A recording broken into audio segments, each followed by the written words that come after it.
Episode 5 be my secretary. Saumya की चैप्टरन में यूट्यूब से देखकर एक स्पेशल रेसिपी बना रही थी। वो इस बात से पूरी तरह अनजान थी कि वहाँ स्टडी में ऋषित दादाजी के साथ क्या बात कर रहा था। एक सर्वेंट वही सौम्या के पास में खड़ा होकर उसकी हेल्प कर रहा था।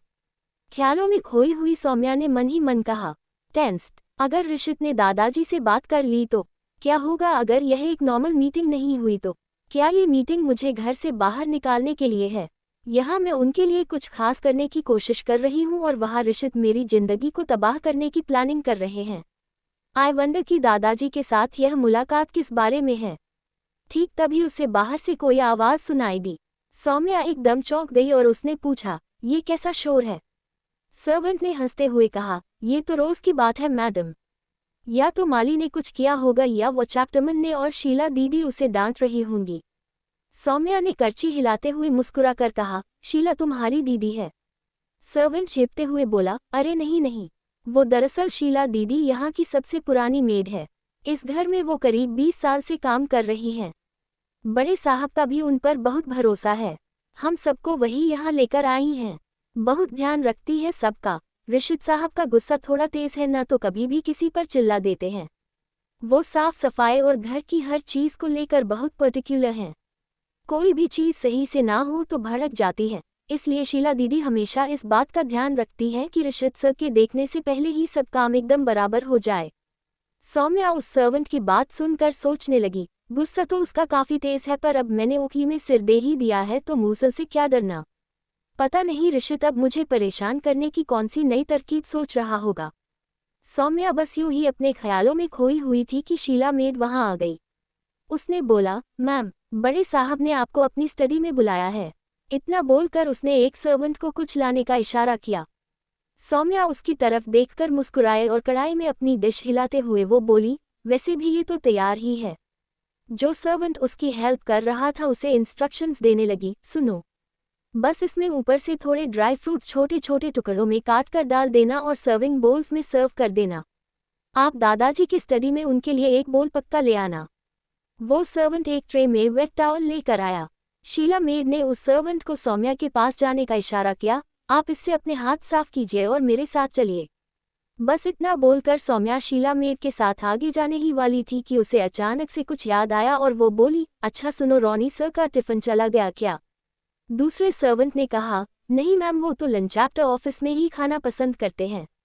सौम्या ने झट से बोला, और ऋषित? शीला मेड बोली, वो सिर्फ घर का खाना ही पसंद करते हैं। उनका टिफिन लंच आफ्टर टाइम से ठीक आधे घंटे पहले निकलता है ताकि उन्हें एकदम ताज़ा और गर्म खाना मिले। सौम्या ने हंस के बोला, तो उनके टिफिन के साथ ही डब्बे में ये डिश भी ऑफिस भिजवा देना और रॉनी सर को मैसेज भिजवा देना कि मैंने भिजवाया है। सर्वेंट ने हाँ में सिर हिलाया। तभी शीला मेड बोली, लेकिन मैम, ऋषित सर अभी घर पर हैं। वो बड़े साहब के साथ है, इसलिए बड़े साहब ने आपको पहले बुलाया क्योंकि वो आप दोनों से एक साथ मिलना चाहते थे। प्लीज़ चलते हैं, बड़े साहब को इंतजार करना बिल्कुल पसंद नहीं। शीला मेड की बात सुनते ही सौम्या की सांस फूल गई थी। उसके हाथ कांपने लगे थे। उसने मन में सोचा, कहीं ऋषित ने दादाजी को मेरी सच्चाई तो नहीं बता दी। अगर उन्हें सच पता चल गया कि मैं संजना नहीं बल्कि सौम्या हूँ तो वो मेरी फैमिली को कहीं का नहीं छोड़ेंगे और पापा ने उन्हें धोखा दिया है ये खबर बाहर आ गई तो पूरे शहर में उनकी बदनामी हो जाएगी। दादाजी मेरे परिवार को तबाह कर देंगे। वे मेरे पिता को भी मार सकते हैं। ये सोचते हुए सौम्या का चेहरा डर से एकदम नीला पड़ गया था। उसके माथे से पसीना छूटने लगा और कांपते हुए हाथ में जो करछी उसने पकड़ी थी वो उसके हाथ से छूट गई। करछी सीधा जमीन पर जा गिरी और सनकर की जोर की आवाज़ आई। सौम्या ये आवाज़ सुनकर एकदम से अपने ख्यालों से बाहर आई। उसकी सांसें अब भी बहुत तेज़ी से चल रही थी। शीला मेड ने सौम्या से पूछा, मैम आप ठीक है ना? सौम्या ने बात संभालते हुए कहा, हाँ मैं ठीक हूँ, बस वो सुबह कुछ खाया नहीं ना तो चक्कर सा आ गया था। इतना कहते हुए सौम्या ने एक वेट टॉवल उठाया और हाथ धोकर फिर शीला मेड के साथ के चैप्टरन से निकल गई। स्टडी की तरफ जाते हुए सौम्या के दिमाग में कई सवाल आ रहे थे। उसने खुद से कहा, पता नहीं ऋषित ने दादाजी के सामने क्या क्या बोला होगा। अगर उन्होंने पूछा तो मैं एक बार उन्हें समझाने की कोशिश तो करूंगी। वैसे भी ऋषित जितना कठोर दिल है रोनी उतना ही नर्म दिल, क्या पता दादाजी ऋषित नहीं रोनी जैसे हों। सोचते सोचते सौम्या बहुत धीरे धीरे चल रही थी। ऊपर से वो हील्स में उसके पैरों में सूजन सी आ गई थी। वो काफी अनकंफर्टेबल तरह से चल रही थी। किसी तरह वो स्टडी तक पहुंच गई। ऋषित का असिस्टेंट राठी अब भी स्टडी के बाहर ही खड़ा था। उसने सौम्या को नमस्ते करते हुए कहा, नमस्ते भाभी, मैं राठी, ऋषित सर का मैनेजर। आप मुझे उनका राइट हैंड ही समझें। आपको कभी किसी की ज़रूरत हो तो आप मुझे बेझिझक बोल सकती हैं। सौम्या अभी भी अपने ख्यालों में खोई हुई थी। उसने उसे ठीक से सुना भी नहीं। फिर राठी ने शीला मेड की तरफ देखते हुए कहा, यहाँ से इन्हें मैं अंदर ले जाऊंगा। थैंक यू, शीला मेड ने सर हिलाते हुए कहा, ओके, और वो वहां से चली गई। राठी ने स्टडी के दरवाजे पर 2 बार नॉक किया। अंदर से दादाजी की आवाज आई, कम इन। राठी ने स्टडी का दरवाजा खोला और इशारे से सौम्या को अंदर दाखिल होने को कहा। जब राठी ने दरवाजा खोला तो सौम्या छोटे छोटे कदम उठाते हुए धीरे धीरे सहमी हुई सी अंदर दाखिल हुई। सौम्या जब अंदर गई तो दादाजी और ऋषित के बीच कोई बातचीत चल रही थी। वो बस इतना ही सुन पाई जो दादाजी उसे गुस्से में बोल रहे थे। वो बोले, जब मैंने एक बार कुछ डिसाइड कर लिया तो तुम उस पर सवाल मत करो। दादाजी की स्टडी काफ़ी बड़ी थी। स्टडी के अंदर दाखिल होते ही सामने 2 बड़ी बड़ी शेल्फ किताबों से भरी पड़ी थी। उनके साइड वाली दीवार पर एक बड़ी सी फ्रेंचाटो विंडो थी, जिससे कि मैंशन के बाहर वाला बड़ा सा गार्डन नजर आ रहा था। किताबों की शेल्फ को देखते हुए सौम्या कुछ देर वहीं रुक गई। ये स्टडी रूम 2 कमरों में बटा हुआ था। इसके एक तरफ यहाँ एक लाइब्रेरी थी और अंदर की तरफ दादाजी की टेबल रखी थी। दोनों कमरों के बीच एक पार्टीशन लगा था। वैसे तो पूरा मैंशन ऑटोमेटेड और मॉडर्न तरीके से डिज़ाइन था, पर यह स्टडी रूम पुराने लखनऊ का फील दे रहा था। दीवारों पर हुई नक्काशी से लेकर छत से लटकता झूमर सब एकदम नवाबी अंदाज में था। तभी सौम्या सहमी हुई सी उनकी डेस्क की तरफ आई और साइड की तरफ खड़ी हो गई। पार्टीशन की दूसरी तरफ अपनी टेबल पर बैठे दादाजी ने सौम्या को देखा तो बोला, किताबें पढ़ना पसंद है तुम्हें? सौम्या अभी भी डरी हुई थी। उसने अपनी साड़ी का पल्लू हाथ में पकड़ रखा था। उसने झिझकते हुए सिर हिलाया। दादाजी ने प्यार से हाथ से इशारा कर उसे अपने पास अंदर बुलाया। सौम्या दबे दबे कदमों से अंदर गई। वो बस उनकी टेबल की तरफ बढ़ ही रही थी कि उसने देखा, ऋषित उसे देखे जा रहा था। रूम में ऋषित को देखकर सौम्या की सांसें फिर से ऊपर नीचे हो गई थी। हालांकि सौम्या उसके वहां होने की उम्मीद कर रही थी, लेकिन उसे उम्मीद नहीं थी कि उसे सोफे पर उसके बगल में बैठना होगा। उसका स्ट्रेस हमेशा बढ़ जाता जब भी वो ऋषित की ओर देखती। उसको ऋषित की आंखों में जो खौफ था उसकी वजह से सौम्या की हर बार कपकपी छूट जाती थी। दादाजी ने उसे प्यार से बोला, संजना बेटा तुम खड़ी क्यों हो, बैठ जाओ। वो डरते हुए ऋषित के साइड में बैठ गई और तभी उसे ख्याल आया, दादाजी ने मुझे संजना कहा, यानी कि ऋषित ने उन्हें अब तक कुछ नहीं बोला।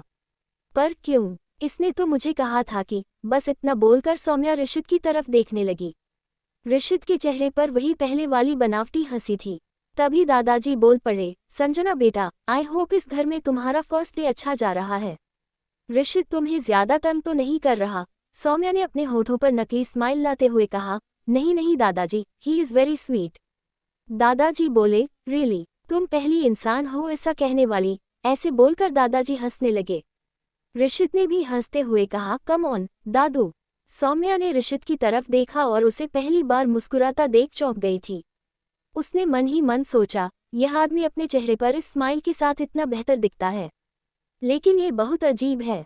वो दादाजी के साथ बहुत अच्छा बिहेव कर रहा है, लेकिन मेरे साथ वो हमेशा चिड़चिड़ा रहता है, चिल्लाता है और मुझे ताने मारता है। हंसते हंसते दादाजी ने खुद को कंट्रोल करते हुए कहा, खैर, मैंने तुम दोनों को यहाँ एक खास वजह से बुलवाया है। संजना बेटा, मैं चाहता हूँ कि तुम ऋषित की प्राइवेट सेक्रेटरी बनकर रहो। सौम्या चौंक गई। उसने झिझकते हुए ऋषित की ओर देखा जो दादाजी के इस डिसीजन से अपसेट लग रहा था। उसने दादाजी की तरफ देखा और धीमी आवाज में कहा, पर दादाजी मैं। दादाजी बोले, देखो ज्यादा मत सोचो, तुम अपनी पहली जॉब में भी ये काम कर चुकी हो तो वैसे तो तुम्हें कोई प्रॉब्लम नहीं आनी चाहिए, पर फिर भी कुछ लगे तो मैं हूँ यहीं पर। ऑनेस्टली कहूँ ये सेक्रेटरी तो बस एक फैंसी टर्म है। मैं चाहता हूँ कि तुम ऋषित का साया बनकर रहो। ऋषित कभी भी अपने साथ कोई सेक्रेटरी नहीं रखता, पर मुझे हमेशा एक डर लगा रहता है, so I want you to be my eyes on him. तभी दरवाजे पर दस्तक हुई। दादाजी ने कहा, कम इन। एक सर्वेंट 3 कटोरियां लेकर आया। दादाजी ने पूछा, यह क्या है? नौकर ने जवाब दिया, बड़े साहब, ये संजना मैम ने बनाया है। दादाजी ने उसे मेज पर रखकर जाने का इशारा किया। फिर सौम्या की ओर देखा और पूछा, यह क्या है बेटा? उसने धीरे से जवाब दिया, इस घर में मेरा पहला दिन है इसलिए मैंने इसे बनाया है। दादाजी मुस्कुराए और बोले, वाह, तब तो मुझे इसको टेस्ट करना चाहिए, लेकिन मैं केवल थोड़ा ही खा सकता हूँ। मुझे मिठाई खाने की इजाज़त नहीं है। इस पर ऋषित ने ताना मारा, तो तुमने पहले ही दिन दादू को मारने का प्लान बना लिया। सौम्या ने ऋषित को देखा और शांति से जवाब दिया, ये स्पेशली डायबिटिक लोगों के लिए बनाया गया है। ये दादाजी के हेल्थ के लिए अच्छा है। दादाजी मुस्कुराए और बोले, फिर मैं एक बोल भर खाऊंगा और शायद एक और। उन्होंने सौम्या को आंख मारी और फिर बोले, तो कल से तुम ऋषित के साथ ऑफिस जाओगी। ऋषित ने सौम्या को एक नज़र देखा और वो समझ गई कि ऋषित को उसका साथ रहना बिल्कुल भी पसंद नहीं आया था। सौम्या ने अपने दिल में कहा, जैसे कि घर पर उसका टॉर्चर काफ़ी नहीं था, अब वो काम पर भी मुझे टॉर्चर करेगा। इस ख्याल से ही सौम्या सहम गई। अब आगे क्या होने वाला था? क्या करेगा अब ऋषित सौम्या के साथ? क्या सौम्या सह पाएगी ऋषित का टॉर्चर? क्या होगा जब दादाजी को पता चलेगी सौम्या की असलियत? Episode 6 welcome to hell. शाम का समय था। सौम्या का इस घर में पहला दिन उसकी पहली रात से कहीं बेहतर रहा। अपने कमरे में बैठे हुए उसने खिड़की से बाहर देखा तो आसमान में काले बादल छाए हुए थे। जैसे ही सूरज ढल गया और रात आई, सौम्या की धड़कन बढ़ गई थी। उसने अपना रात का खाना अभी खा लिया था, जो पिछले 24 घंटों में उसकी फर्स्ट मील थी। रात का खाना उसने अकेले ही अपने कमरे में ही खाया। खाना खाने के बाद सौम्या ने अपना फ़ोन निकाला और अपने डिनर की खाली प्लेट्स कलेक्ट करने का मैसेज भेजा। मैसेज भेजने के बाद सौम्या खिड़की के बाहर देखने लगी। बाहर हल्की हल्की बारिश होने लगी थी। बचपन से ही सौम्या को बारिश बहुत पसंद थी। उसके मन में एक खुशी की लहर उमड़ पड़ी। सौम्या ने मन ही मन सोचा, आज दादाजी की स्टडी में जो कुछ हुआ उसके बाद मुझे ऋषित को थैंक्स जरूर कहना चाहिए। अगर वो चाहता तो दादाजी को सब कुछ बता सकता था, और अगर वो ऐसा करता तो मुझे दादाजी धक्का मार के घर से बाहर निकल देते। पता नहीं मेरे पापा के साथ क्या करते, लेकिन ऋषित की इस हेल्प से वाकई मेरे और मेरे पापा का बहुत फ़ायदा हुआ है। पर कैसे कहूँ, वो तो मुझसे सीधी मुँह बात भी नहीं करता है। जब भी मिलता है तो किसी ना किसी कारण से मुझ पर चिल्लाने लगता है। सौम्या अपने ख्यालों में खोई हुई थी कि तभी अचानक से दरवाजे पर दस्तक हुई। उसने सोचा, कहीं ऋषित तो नहीं आ गया। उसने पलट कर देखा तो शीला मेड एक दूसरे नौकर के साथ वहां खड़ी थी।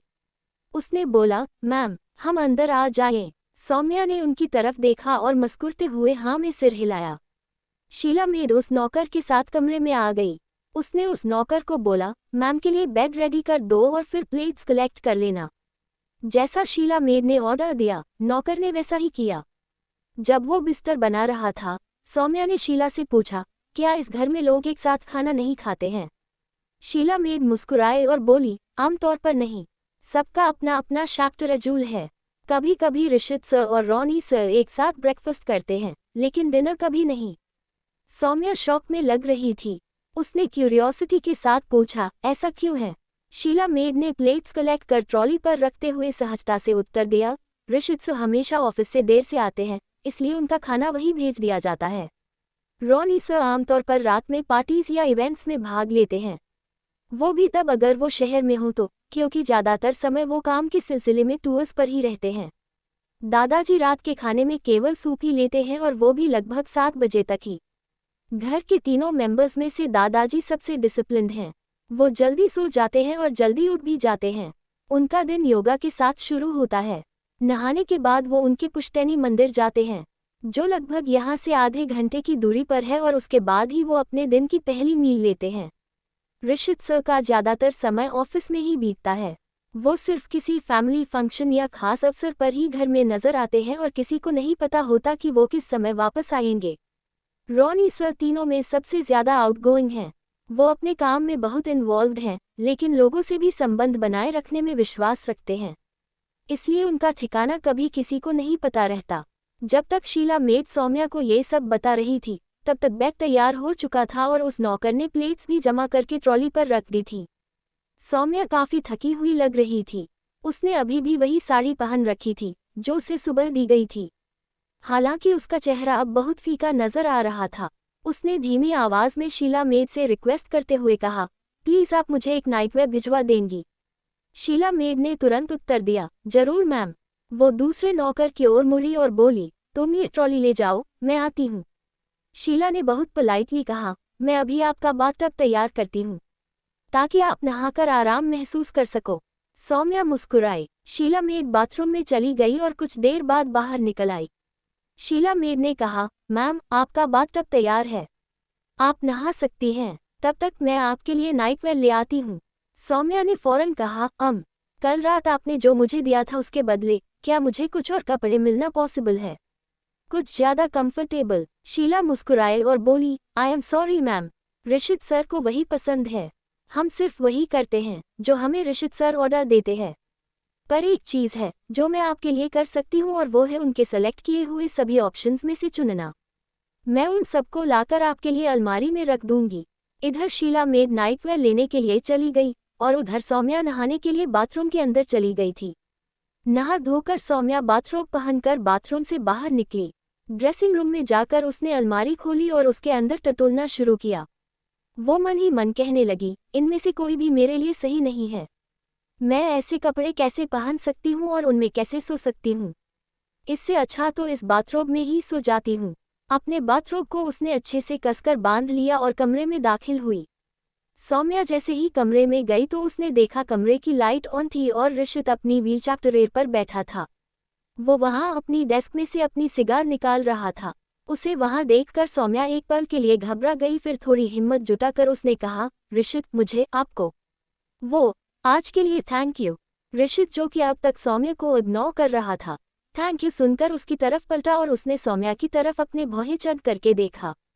सौम्या तुरंत बोली, वो आपने आज दादाजी को मेरी सच्चाई नहीं बताई, उसके लिए थैंक्स, मेरे लिए यह बहुत बड़ी हेल्प है, मेरी पूरी फैमिली को आपने बचा लिया। ऋषित ने उसकी ओर देखा और हंसने लगा।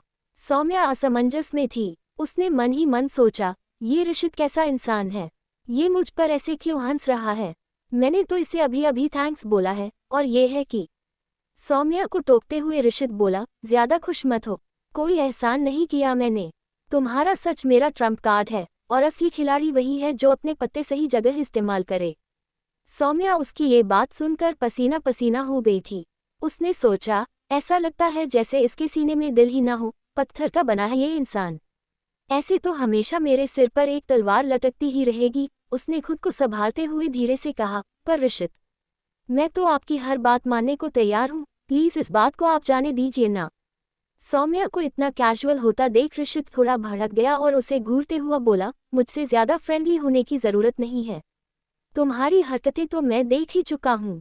सुबह तुमने जानबूझकर मेरे भाई की बाहों में गिरने का नाटक किया, फिर तुम उसके साथ फ्लर्ट कर रही थी और तुम वहां रुकी नहीं।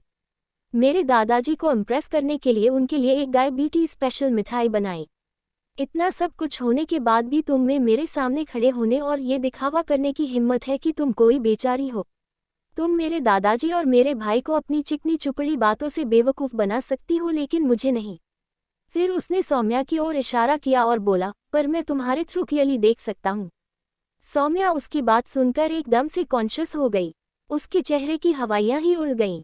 सौम्या की बेचैनी को पूरी तरह से नज़रअंदाज करते हुए ऋषित अपनी व्हीलचेयर सौम्या की ओर बढ़ानी शुरू कर दी। सौम्या वहीं खड़ी थी और उसकी सांसें और तेज हो रही थीं। वो सौम्या के बहुत करीब था और इससे पहले कि वो रिएक्ट कर पाती, ऋषित ने उसका हाथ पकड़ लिया और उसे अपनी ओर खींच लिया। वो ठीक उसकी गोद में जा गिरी। उसने उसे पिछली रात की तरह लॉक कर लिया, फिर अपना मुंह उसकी गर्दन की ओर ले गया और वहां धीरे धीरे अपने मुंह से फूंक मारने लगा। सौम्या का चेहरा डर से लाल हो रहा था। उसने अपने मन में सोचा, आखिर अपनी इस हरकत से ये साबित क्या करना चाहता है। मैंने एक अच्छी वाइफ होने के नाते ही तो सब किया, पर फिर भी इसे मेरी हर बात उल्टी ही लगती है। मैं तो इसे थैंक्स बोल रही थी और यह है कि। उसने झिझकते हुए ऋषित से रिक्वेस्ट करते हुए कहा, ऋषित प्लीज, मुझे दर्द हो रहा है, प्लीज मुझे जाने दो। उसके पूरे शरीर पर रोंगटे खड़े हो गए थे। सौम्या उसके और ऋषित के बीच की एक अजीब सी गर्माहट महसूस कर सकती थी, पर यह फीलिंग उसे उल्टा गुस्सा दिला रही थी। ऋषित ने उसके कान में धीरे से बोला, क्या हुआ, क्या तुम्हें कुछ अलग सी फीलिंग आ रही है। सौम्या को ऋषित और उसके बीच सिर्फ नफरत ही फील हो रही थी, पर ऋषित उसे अपनी बाहों में और कसते हुए बोला, और तुमने सोचा था कि मैं कुछ भी करने में सक्षम नहीं हूँ। फिर उसने सौम्या को दूर धकेल दिया और वो फर्श पर गिर गई। सौम्या ने पीछे मुड़कर डर और घृणा से उसकी ओर देखा। ऋषित ने झुककर उसका मुंह अपने हाथ में पकड़ लिया और बोला, तुम्हें क्या लगा कि तुम दादाजी को इम्प्रेस करके मेरी सेक्रेटरी बन जाओगी और मैं चुपचाप इस फैसले को मान लूंगा? सौम्या झिझकते हुए बोली, पर इसमें मेरा क्या कसूर है? मैंने तो सिर्फ दादाजी के फैसले पर हामी भरी थी। आप तो थे वहां, मेरे पास क्या ऑप्शन था? आप नहीं चाहते तो आप भी उन्हें माना कर सकते था ना, मैं कैसे? ऋषित ने उसे बीच में टोकते हुए कहा, तुमने हामी क्यों भरी? घर काफी नहीं जो मैं तुम्हें ऑफिस में भी झेलूं? तुम मुझ पर नजर रखना चाहती हो? सौम्या ने तुरंत जवाब दिया, नहीं ऋषित, आप ऐसे क्यों बोल रहे हो? मैं आप पर नजर क्यों रखूंगी? मैंने कल प्रॉमिस किया था कि मैं आपकी लाइफ में इंटरफियर नहीं करूंगी।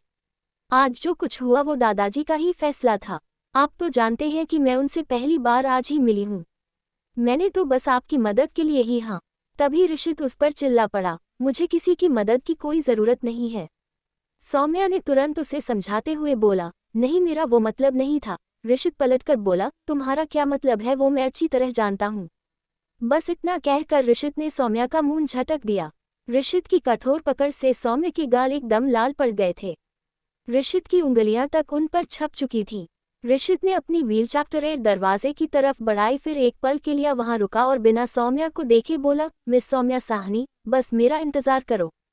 तुम्हारा ये झूठ, ये फ्रेब, ये धोखा, ये अच्छेपन का नाटक कुछ भी अब ज्यादा दिन तक टिकने वाला नहीं। मैं बहुत जल्द ही तुम्हें बेनकाब कर दूंगा। और हाँ, मेरी सेक्रेटरी बनना है ना तुम्हें, तो बनो। मैं तुम्हें इतना टॉर्चर करूंगा कि तुम खुद दादाजी को जाकर बोलोगी कि वो तुम्हें इस ड्यूटी से फ्री कर दें। Welcome to hello. सौम्या को इस तरह अपमानित करने के बाद ऋषित ने अपनी व्हीलचैप्टर का फॉरवर्ड बटन दबाया और वहां से चला गया था। सौम्या ये सुनकर काफी घबरा गई। उसकी आंखों से आंसू टपकने लगे और उसने खुद से कहा, अब तक इसने मेरे साथ जो किया है, अगर वो इसे टॉर्चर नहीं लगता तो अब ये क्या करेगा? बस इस ख्याल से ही सौम्या के शरीर में एक डर भरी कंपन आ गई थी। अब आगे क्या होने वाला था? क्या करेगा ऋषित सौम्या के साथ? क्या सौम्या अपना राज छुपा कर रख पाएगी? और क्या तूफान आने वाला था सौम्या की जिंदगी में?